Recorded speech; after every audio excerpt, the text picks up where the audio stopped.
The letter arrived in the chambers of a federal judge in Baltimore in the summer of 2017. It had been sent from the McDowell Federal Correctional Institution, which was nestled in the middle of nowhere, West Virginia, more than 6 hours from Baltimore.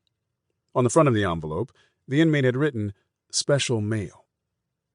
Umar Burley had written his letter on lined notebook paper in neat, bouncy print, using tildes to top his T's. Burley, inmate number 43787-037, was reaching out to the judge for a second time, begging for a court-appointed lawyer. His attorney had retired, and attempts to reach another had gone unanswered. "Could you imagine how hard it is to be here for a crime I didn't commit and struggling to find clarity and justice on my own?" Burley wrote. Months earlier, Burley had been in the recreation hall of a federal prison in Oklahoma, awaiting transportation to McDowell, when someone called to him, Little Baltimore, did you see that?" News from home flashed across the television screen. A group of 8 Baltimore police officers had been charged with stealing from citizens and lying about their cases. The officers had carried out their alleged crimes undeterred by the fact that the police department was at the time under a broad civil rights investigation following the death of a young black man from injuries sustained while in police custody. The revelations were breathtaking, though not entirely unbelievable. For years, accusations of misconduct, from illegal strip searches to broken bones, had been leveled against city police. But many claims lacked hard proof and came from people with long rap sheets and every incentive to level a false accusation. Such toss-ups tended to go in favor of the cops. With the deck so stacked against them, most victims didn't even bother to speak up. Often, they did have drugs or guns, and the fact that the cops lied about the details of the encounter or took some of the seized money for themselves, well, in Baltimore, it was a dirty game in which the ends justified the means. But now a wiretap case, back home, was shining a light on the culture of the force, and the federal prosecutors who brought the charges were looking for more victims. And Umar Burley had a story to tell. Burley's story begins on the morning of April 28, 2010.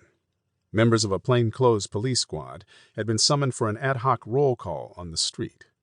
Their sergeant, running a little late, told them to stay put. But Detective Wayne Jenkins felt the itch. He told the others that the area around Bell Avenue in northwest Baltimore was hot with reports of criminal activity. "Let's go," Jenkins said. You can tell some police officers to stand under a pole for 10 hours. Check 9 hours later, they'll still be there. Send them to Greenmount Avenue and order them to walk up and down the boulevard, and they'll pace until the soles of their shoes begin to wear thin. But others need to get into something. They want to sit in vacant houses peering through binoculars or chase suspects through alleys.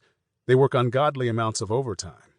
These are the 10% whom commanders in the Baltimore Police Department, BPD, rely on to get the job done.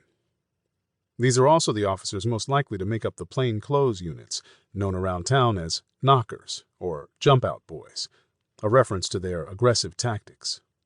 Officers in plainclothes units often operate in the shadows of a police department. Their work is not to be confused with undercover operations, in which police officers assume a different identity and worm their way into a criminal organization. Plainclothes officers, as the description suggests, work in street clothes rather than uniforms. They drive unmarked vehicles. They are not typically tethered to specific posts or obligated to respond to 911 calls. Instead, they go out looking for illegal activity. People selling drugs or displaying bulges under clothing that could be guns. And they operate with a great deal of independence. They can let a suspect go if they think the suspect can lead them to bigger fish. Across the country, these plainclothes squads have often been where scandals are born.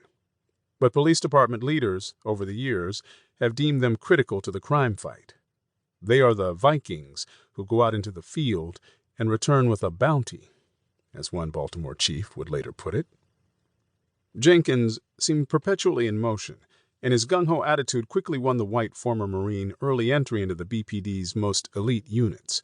By 2010, less than 7 years into his time on the force, Jenkins had worked his way into a new violent repeat offender squad, a hand-picked group of officers whose charge was to go after Baltimore's worst offenders.